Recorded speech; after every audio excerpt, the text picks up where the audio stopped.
Ainda de pé, vamos ler novamente a palavra do Senhor.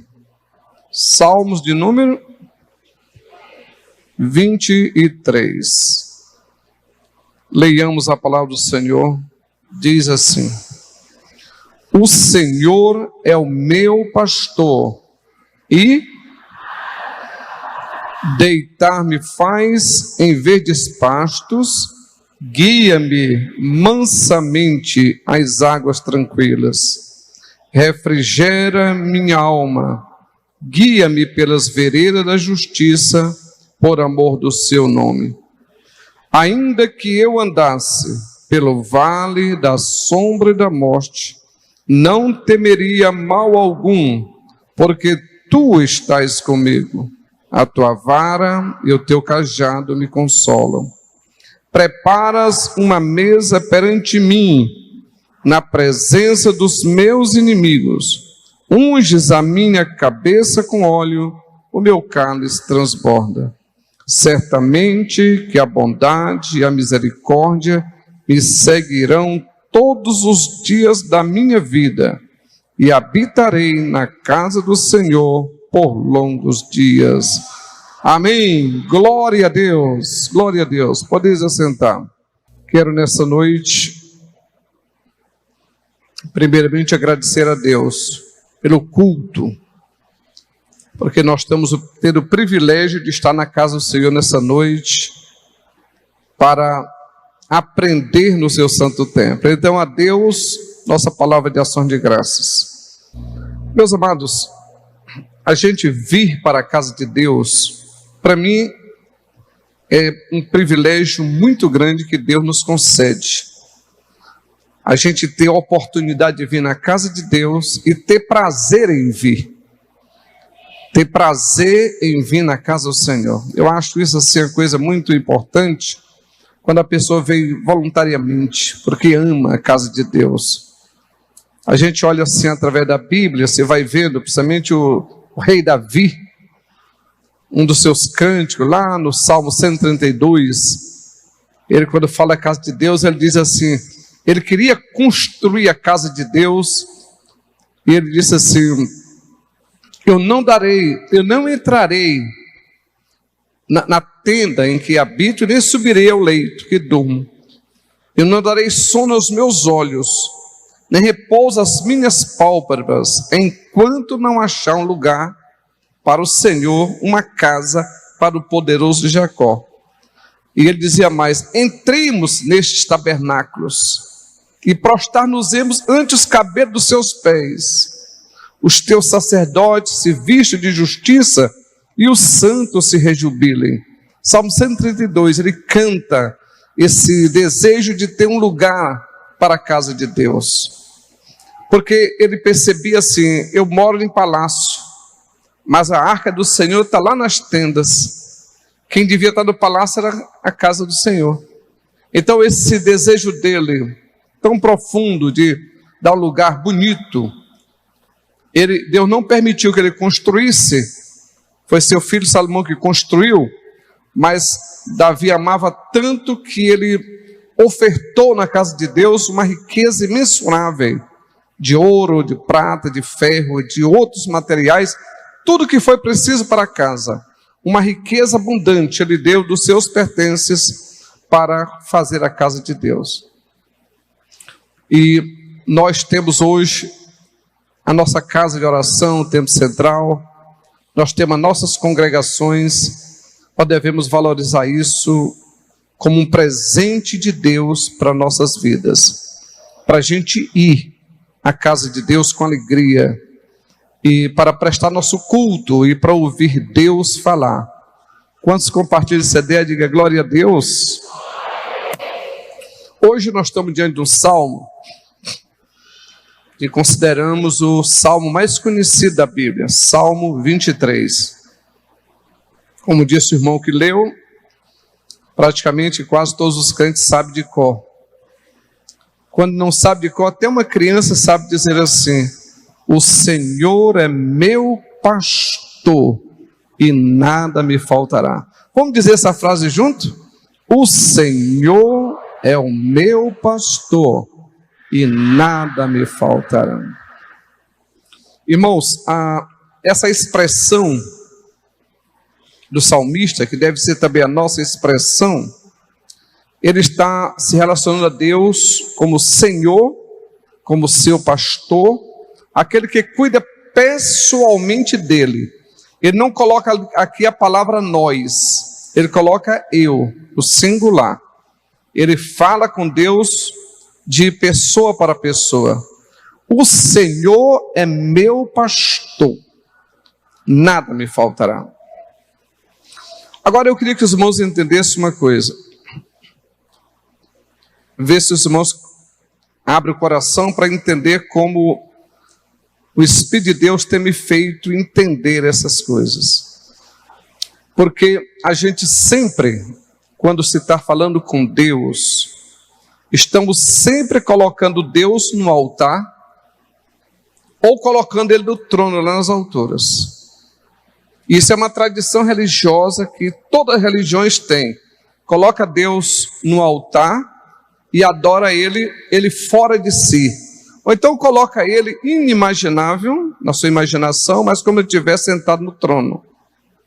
Por causa disso, há um distanciamento entre a ovelha e o pastor, entre o homem e o seu Deus, porque Deus agora não está tão distante dele. Ou Ele está fora dele, ou então está muito longe. Assim, as pessoas que entendem Deus dessa forma, colocado fora de si, estão esperando, muitas vezes dependendo de uma profecia que alguém vem falar para ele, dependendo de um conselho de alguém, dependendo de uma circunstância para poder guiá-lo no caminho da vida. Por causa disso, eles se perdem e muita gente fica como o seguinte: no mundo perdido, não tem o acompanhamento, o direcionamento pessoal, fica esperando a mercê de alguma circunstância que pudesse direcioná-lo, fica assim como que tateando na escuridão, esperando alguma coisa que lhe mostre um caminho. Muita gente entra em desespero, as suas orações ficam infrutíferas, a sua vida não tem vitória. Porém, as coisas de Deus são muito mais profundas, há umas riquezas tão profundas que nós deveríamos descobri-las. E é como eu falei há poucos dias aqui, que ainda nós estamos na beira do oceano, pegando na beira do rio, na beira do mar. Quer dizer, nós não adentramos ainda a profundidade do Espírito. Por causa disso, há um tanto sofrimento na vida do cristão, que não é para ser isso. É como que você veja assim, há tantas bênçãos de Deus. Você imagina o Espírito Santo revelando a Paulo em Efésios capítulo 1, versículo 3, dizendo assim: bendito Deus e Pai de nosso Senhor Jesus Cristo, que nos tem abençoado com quê? Com toda sorte de bênção nos lugares celestiais em Cristo Jesus. Agora, toda sorte de bênção, mas eu não desfruto dela. Entendeu? Você tem toda sorte de bênção, mas eu não desfruto. No Salmo 23, o Senhor é meu pastor e nada me faltará. E as pessoas ficam como que voando. Outra coisa, Ele me guia pelo caminho da justiça. Como é que Ele me guia? Então eu estou perdido nisso. Por que nós nos perdemos? Por causa da falta de um entendimento. O entendimento real da palavra, do propósito de Deus. Deixa eu fazer uma explicação antes. A Bíblia diz que lá em Gênesis 2, 24, quando ele fala de casamento, e vocês sabem que sempre quando eu vou falar alguma coisa, eu gosto de falar sobre o casamento. Porque foi essa união de Cristo, a igreja, conforme Efésios capítulo 5, a partir do verso 22, diz que assim como a união de Cristo, a igreja, assim também a união do marido e mulher. Então você precisa olhar esses parâmetros para você entendendo o que Deus quer falar. Então se você olha para um casamento, você vai ter uma luz pálida do que Deus quer lhe dar. Por exemplo, o homem quando casa com uma mulher, Gênesis 2, 24, vai dizer assim: portanto o homem deixará seu pai e sua mulher unir-se-á, deixará seu pai e sua mãe, unir-se-á sua esposa ou sua mulher, e os dois serão o quê, irmãos? Uma só carne. Veja bem, os dois se tornam uma só carne, mas é uma só carne, para um propósito, formar de uma família, para a geração dos filhos, e o outro vão compartilhar a vida, compartilhar seus sofrimentos, seus sentimentos, as suas alegrias, as suas conquistas, e vão numa busca de um objetivo que é formação da sua família. Porém, são duas pessoas individuais. É um homem e uma mulher. Pessoas totalmente individualizadas. De forma que a esposa, ela se veste com uma roupa diferente do macho, do marido dela. Porque a roupa dela não serve para ele, mas a roupa dele não serve para ela também. A comida que ela come, o prato que ela come, não serve para ele, só serve para ela. O que ele come só serve para ele, não serve para ela. Tudo é individualizado. Até os sofrimentos são individualizados. Às vezes a mulher está doendo a cabeça, o homem não. Às vezes é o homem doendo o dente, a mulher não. Quer dizer, são duas coisas completamente separadas. Mas é uma só carne, para um propósito material, formação de família, para um objetivo que Deus uniu os dois, para que através dos dois pudesse gerar filhos. Isso é um tipo de relacionamento, apenas para mostrar o que Deus quer falar conosco. A igreja e Cristo, ela é diferente. Ela é diferente. Por quê? Em 1 Coríntios 6,17 diz, quando o nosso espírito, individualmente o meu espírito, seu espírito, uniu-se com o Senhor, nós nos tornamos um só espírito. Veja a diferença. Com o marido e a mulher é uma só carne, mas com o Senhor é um só espírito. Agora o espírito não está fora de nós, o espírito está dentro de nós. Entendeu? O espírito está dentro de nós. Agora o meu espírito uniu-se com o Senhor, nos tornamos um só, louvado seja o nome do Senhor. Agora passa a ser tudo diferente. Como carne, nós somos unidos para uma só carne com a esposa. Mas com Jesus, é um só espírito. Diz o apóstolo Paulo, que nós passamos, o nosso espírito passa a ser morada de Deus. Agora, veja bem, nesse momento, veja bem, eu sou uma só carne com a minha esposa há 46 anos. Só que ela não pôde vir para o culto, mas eu estou aqui. Eu estou distante dela. Porém, eu não posso fazer isso com Jesus. O meu espírito uniu-se com ele, eu não posso deixar Jesus lá em casa e vir para cá. Eu não posso deixá-lo nunca. Ele nunca me deixa, ele também não pode me deixar. Eis que estou convosco todos os dias até a consumação dos séculos. Ele não pode me deixar, mas também eu não posso deixá-lo. Se eu estou aqui, ele estará aqui. Se eu estou aqui, Cristo estará aqui, porque habita comigo. Então veja bem, quem é esse pastor que a Bíblia está falando? O Senhor meu pastor é Cristo. Ele diz, eu sou o quê? O bom pastor. E esse bom pastor mora em mim. Ele está morando dentro de mim. Então ele me guia de forma personalizada, individualmente e personalizada. Olhando para mim com as minhas características, virtudes, fraquezas, limitações. Ele sabe exatamente tudo da minha vida, morando em mim. Então ele vai me guiar em toda justiça. Você sabe como é que o nosso pastor nos guia? Como ele mora em mim, ele se manifestará as suas orientações através da minha mente, da minha consciência. Em 1 Coríntios capítulo 2, 16, a parte B, diz assim, você sabia que agora nós temos a mente de Cristo? Amém? Então, a minha mente agora, a sua mente, precisa ser, como diz Romanos capítulo 12, transformando-vos pela renovação da mente, um trabalhar da mente, até que essa mente compreenda, ou vamos dizer assim, até que essa mente seja formada em Cristo, até que Cristo seja formado em nós. Uma transformação da minha mente, de forma que agora o Senhor que habita em mim, Ele vai me dirigir, me orientar, vai falar comigo, orientar, me inspirar, tudo através da minha consciência. Então Deus habita em mim, e a prova da minha própria mente, a minha própria consciência é a prova que estar aqui. Então o Senhor me guiará. Por exemplo, eu vou ter que pregar. Você sabe como é que Deus vai falar, me inspirar? Através da minha mente. A inspiração que Ele dá na minha mente, ela flui na minha mente a palavra. Quando eu vou orar, ela flui na minha mente. Quando eu vou tomar decisões, flui na minha mente. Quando eu vou andar, viajar, fazer qualquer coisa, Deus em mim, tão presente em mim, como bom pastor que me guia pelas veredas da justiça, Ele vai trabalhar através da minha própria mente para que eu possa alcançar um objetivo.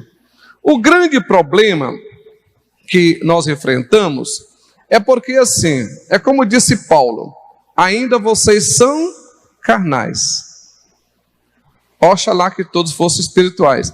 Porque os carnais são as pessoas que, mesmo crente, mesmo participando da igreja, mesmo já confessando Cristo como Senhor Salvador, ainda não permitiram que o Espírito de Deus domine completamente o teu ser, domine completamente a tua mente, domine completamente os teus pensamentos. Ainda é o homem natural, o Adão, a natureza adâmica é que predomina. Então, na hora que essa natureza adâmica predomina no ser humano, seja ele crente, novo ou velho, qualquer pessoa, então o raciocínio, a direção, a forma de ver o mundo, a forma de falar, a forma de viver é totalmente materialista. Então, quem está me guiando? Meus instintos, minha maneira de viver, minha maneira humana. Aí não é o bom pastor que está guiando. Então é preciso que haja uma reeducação na mente, transformando-vos pela renovação da vossa mente, para que experimenteis qual seja a boa, a perfeita e agradável vontade de Deus.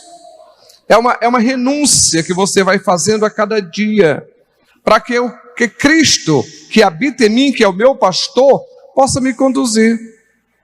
E fazendo com que cada dia eu vá tendo uma consciência de quem na verdade eu sou.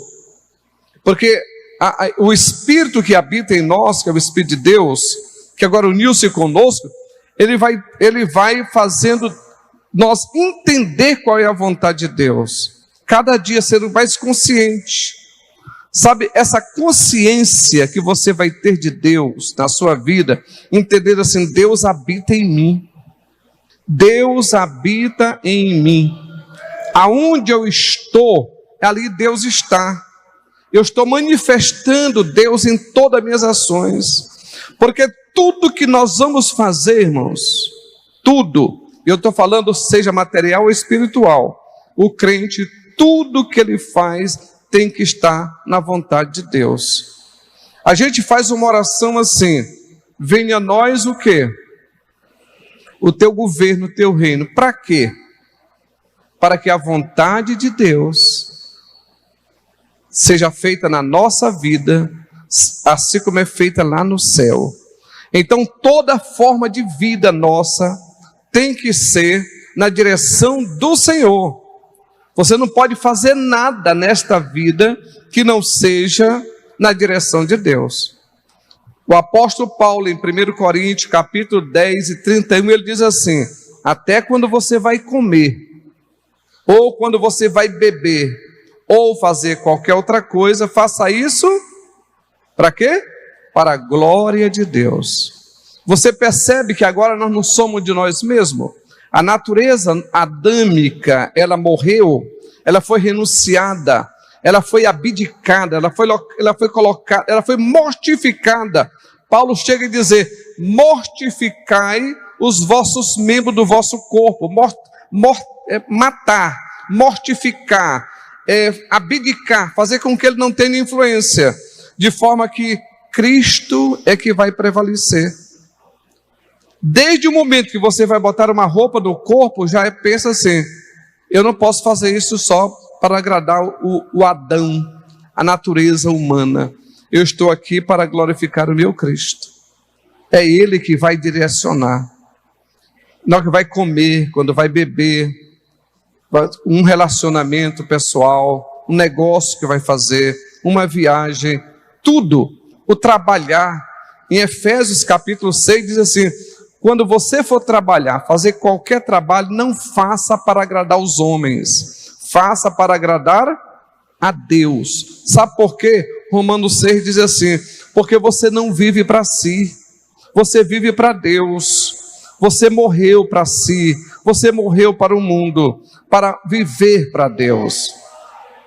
Irmãos, quando nós percebemos que Cristo mora em nós, e Ele está fazendo um trabalho personalizado, e a forma dele manifestar está na nossa própria mente, porque tudo que fazemos é a nossa mente, a nossa consciência que vai direcionar você, e aí que Deus está.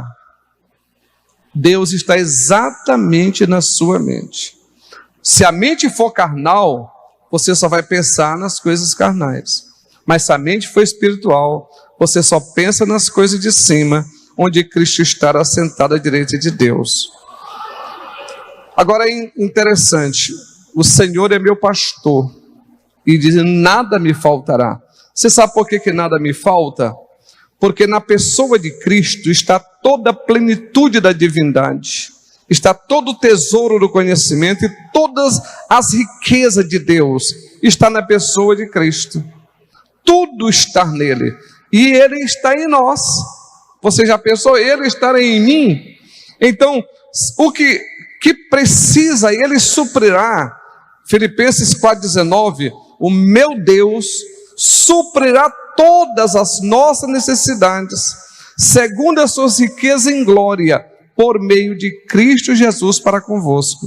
É através do Cristo que habita em você que Deus está suprindo todas as necessidades.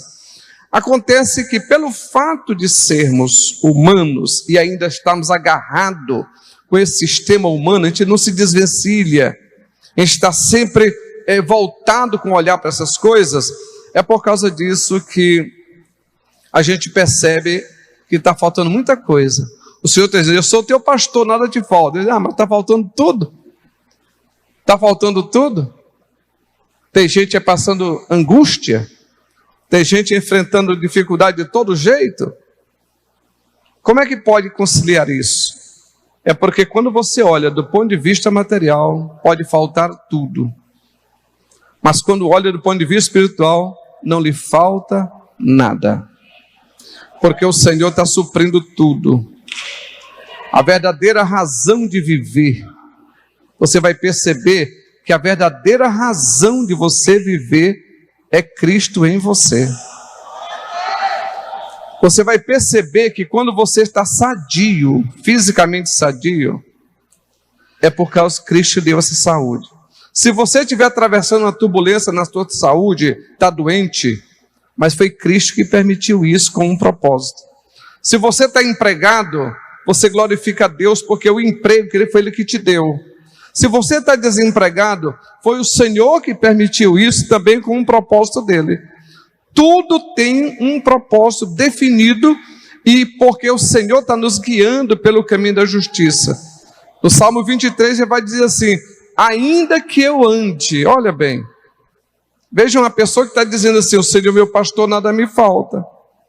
Ele me guia aos pastos verdejantes, às águas tranquilas. Ele refrigera a minha alma. Que coisa linda. Mas depois diz assim: mas ainda que eu ande, por onde? Pelo vale da sombra e da morte. Esse é o lugar mais difícil da peregrinação do cristão. E quem vai te levar no vale da sombra da morte? O próprio pastor. Ele vai conduzir as ovelhas pelo vale da sombra da morte. Você vai passar por dificuldades, vai passar por lutas, mas aquilo ali é o pastor conduzindo o seu rebanho aos pastos verdejantes, às águas tranquilas. A ovelha que está, nós temos uma relação com o Senhor de dependência. Ele é o pastor, mas Ele não está longe de mim, está dentro de mim. Ele me guia dentro de mim. Aonde eu estou, Ele está. para quando for no futuro, na eternidade, aonde Ele está, nós estaremos com Ele. Agora Ele está conosco. Ele diz no João 14, Pai, o meu desejo é que aonde eu estiver, eles estejam comigo. Mas agora onde Ele está, eu estou com Ele. Porque eu que estou aqui no mundo. Então Ele está aqui comigo. Só que Ele não me deixa só e nem deixa cada um de nós sozinho. Não importa onde vamos passar. Não importa onde estamos. Isso nada importa. O importante é que você tem o seu pastor. A gente olha assim através da história bíblica, você vai encontrar, por exemplo, uma experiência que eu gosto muito, de Moisés. Porque Deus lhe incumbiu uma missão de tirar um povo do Egito, da escravidão, e levar para a terra de Canaã por um espaço de 40 anos, por um deserto. E você sabe o que ele tinha? Fisicamente, ele tinha um cajado. Um pedaço de madeira na sua mão. Era tudo que ele tinha. E quando ele foi empreender ela encaminhada, foi dar início àquela jornada, o Senhor falou com ele e disse: eu vou mandar para te acompanhar o meu anjo forte. Olha, a proposta é do próprio Deus. Eu vou mandar um anjo para te acompanhar. Sabe o que Moisés disse? Senhor, se tua presença não for comigo, não me faça levantar o pé daqui. Ele disse: eu não quero saber de anjo, eu não quero saber não, eu quero saber da tua presença. Com tua presença em mim, eu enfrentarei o desafio da vida. A presença de Deus na vida de Moisés, o seu rosto resplandecia. Aquela vara que ele tinha na mão tinha autoridade de Deus. A palavra que ele dizia era de autoridade. E ele conduziu o povo por um deserto por 40 anos. Nunca faltou comida, nunca faltou saúde, nunca faltou água para beber, nunca faltou roupa, nunca faltou nada, porque o Senhor produzia tudo. Olha, meus amados, e a Bíblia diz assim: as promessas que Deus fez com aquele povo foi baseada em sangue de bode, de carneiro. Agora, a promessa que Ele fez conosco foi baseada no sangue do Cordeiro de Deus. O Senhor está nos conduzindo vitoriosamente.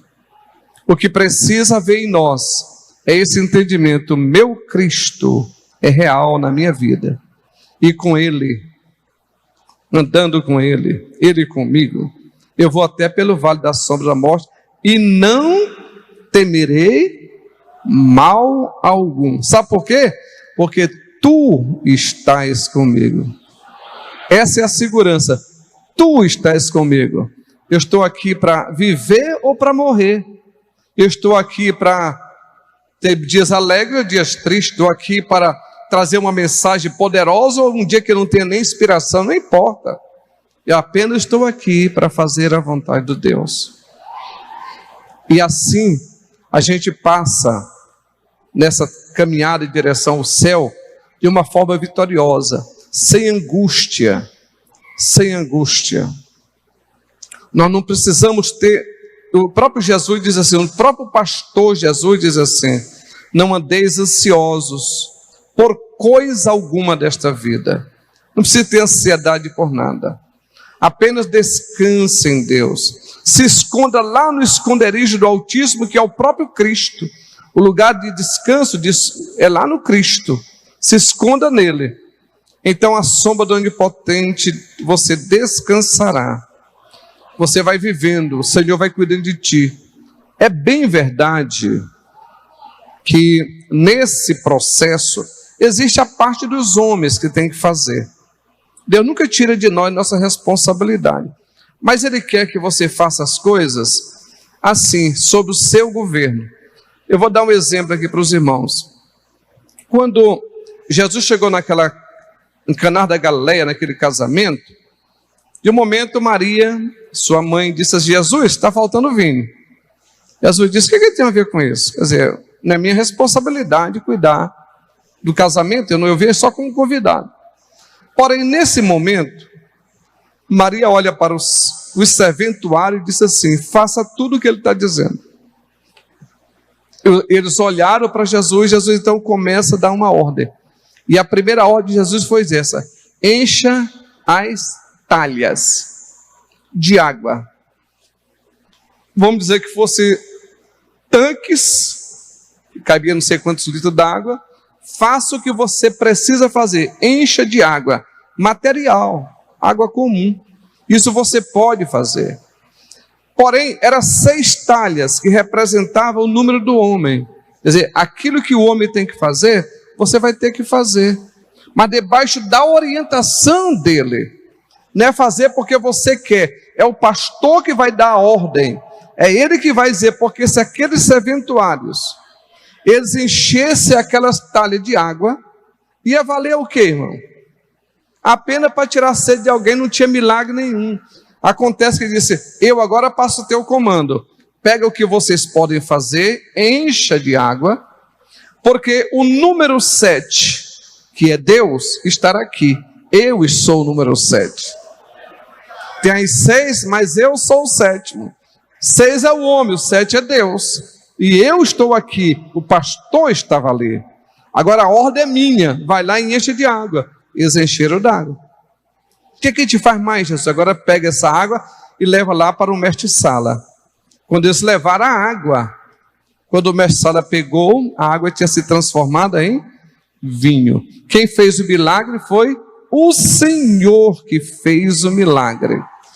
Então o Senhor está dizendo o seguinte: eu sei, às vezes quer chamar alguém para ser um pastor, ele te chamou, agora é o seguinte, eu te chamei para ser pastor, mas agora eu digo, vai fazer um treinamento, vai fazer um seminário, você vai enche essa talha aí de conhecimento. Eu estou te dando essa oportunidade, estou abrindo uma porta para tu estudar, se prepara e deixa que o milagre de botar no ministério sou eu. Eu vou transformar essa água em vinho. O Senhor diz assim: olha, por exemplo, porque eu estou, nós somos seres humanos, nós podemos nos alimentar, mas eu não posso ficar comendo de forma indiscriminada. O Senhor diz: olha, a tua parte vai ter que fazer. Coma de forma disciplinada, porque a Bíblia já faz, o próprio pastor já disse, não coma com guludice, porque você vai pecar.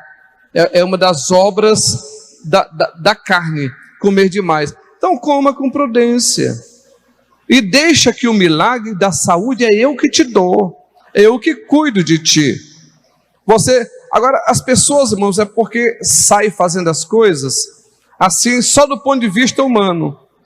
Por exemplo, agora todo mundo está querendo ir para as salas de bisturi, dos ivo-pitanguis da vida. Principalmente as pobres mulheres que são mais atacadas por essa síndrome. Todo mundo agora quer se cortar. Se perguntou se foi o Senhor que mandou fazer isso? Ou é somente natural? Se foi somente natural, cuidado, não é por causa do dinheiro, não é por causa da beleza física. Isso aí chama-se culto ao corpo. Aqui nós tivemos uma irmã que morreu há uns 3, 4 anos atrás, e ela foi fazer esse tratamento, o marido não queria, mas ela fez, teve que pagar. Depois de o procedimento ter dado errado, quando entrou a última vez que ela saiu de cirurgia, ela falou assim: o Espírito Santo não queria que eu fizesse. Ela deu essa declaração na entrada lá, e lá ela morreu. Eu fiz uma coisa que o Espírito Santo não queria. Porque, meus amados, olha, se você tem o pastor na sua vida, ele mora em você, preste bem atenção nisso. Em 1 João 2:27, não há necessidade que ninguém vos ensine nada, porque a unção do Santo, que é o Espírito Santo em você, lhe ensinará todas as coisas. E o que ele ensina não é mentira, é verdade. Permaneça nessa verdade. Não há nada, observe o que eu estou dizendo para os irmãos, não há nada nesta vida que você vai fazer que o Espírito Santo não te oriente. Se você deixar o Espírito Santo fluir, que está em você, você saberá exatamente o que fazer em qualquer assunto. Você pode perceber em pequenas coisas que você sentiu que devia fazer e não fez, daqui a pouco, bem que eu senti que devia fazer. Quer dizer, o Espírito Santo falou com você, porque Ele é um pastor presente na vida. O que nós devemos é dar atenção, prestar atenção. Inclina teu ouvido para ouvir o que o Espírito Santo está falando à igreja. Nós somos tão sabidos, irmão, tão sábios nesta vida, que não importa quem, pode ser o maior pregador do mundo, se ele pregar nesse púlpito e você estiver aí, se ele pregar uma heresia, você sabe. Você pode nunca ter ouvido essa mensagem, não importa, você sabe, porque quando é verdade, saindo daqui, tem que testificar no teu coração aí. Tudo é assim. Quer dizer, até as profecias que a pessoa vem falar para o outro, o Espírito Santo tem que testificar no meu coração. A pessoa sai levada pelos ventos de doutrina, pelo o materialismo, a mente carnal, em busca de coisas, e aí são enganados facilmente por aquelas pessoas que aproveitam, às vezes, a fragilidade da pessoa. Mas o homem de Deus, a mulher de Deus, ele tem uma casa firmada na rocha, inabalável, porque ele sabe quem tem crido. O nosso Deus, ele está presente em nossa vida. Esse é o maior patrimônio que você tem, a maior riqueza que você tem é saber, Cristo vive em mim. E é um pastor que cuida de mim, que sabe o que eu devo comer. Você imagina, um crente, ele pega um copo com a bebida, seja qual for, ele sabe se pode ou não pode beber. Sabe ou não sabe? Eu fui beber aqui uma 51, eu não sabia que crente bebia, eu duvido. Eu fui usar uma droga, eu não sabia. Eu me prostituí ali, mas eu não sabia se isso era pecado. Eu duvido que tenha um crente, que o pastor Jesus mora nele, que ele não saiba a verdade. Ele sabe exatamente a verdade. Ele só faz errado se ele permitir que a natureza adâmica o domine. Significa, se ele permitiu, é porque ele não tem o domínio, ele não mortificou. E é preciso aprender isso. A Bíblia diz assim, até os nossos pensamentos têm que ser levados cativos a Cristo. Os seus pensamentos estão debaixo do seu governo. Você é que vai permitir que os pensamentos voem para onde você quiser. No Salmo 131, e eu vou finalizar, o tempo já está acabando, o salmista ele faz uma canção também, que é o canto de romagem. Ele diz assim, Senhor, olha, o meu coração não é soberbo, os meus olhos não são altivos, eu não me exercito em coisas grandes demais para mim, eu não me preocupo com essas coisas que venham me exaltar. Sabe o que é que eu faço? O domínio que eu tenho é assim, de certo eu fiz calar a minha alma. Eu fiz calar, botar minha alma nos eixos, o meu sentimento nos eixos. Eu fiz calar a minha alma tal qual uma criança desmamada se aquieta nos braços da sua mãe, assim é a minha alma para comigo. Espera, pois, ó Israel, no Senhor. Meus amados, nós temos o domínio, está em nossas mãos. E você pode perfeitamente mortificar esses apetites desordenados da nossa natureza humana e permitir que o pastor Jesus, que habita em nós, tome as rédeas da tua vida, o controle da vida. Nós temos um dos velhos hinos que diz assim, quando tudo você colocar no altar de Deus, quando você colocar a tua vida, colocar a tua família, colocar os teus negócios, colocar o teu passado, teu presente, o teu futuro, colocar os teus filhos, colocar os teus sentimentos, tudo no altar de Deus, aí você vai saber quem é o Senhor. Amém, amados? Que Deus nos abençoe nessa noite, que possamos aqui sair com o coração cheio de alegria, sabendo o meu pastor Jesus, ele mora em mim e está me governando de dentro para fora, ele habita em mim. Glória a Deus! Que Deus abençoe os amados.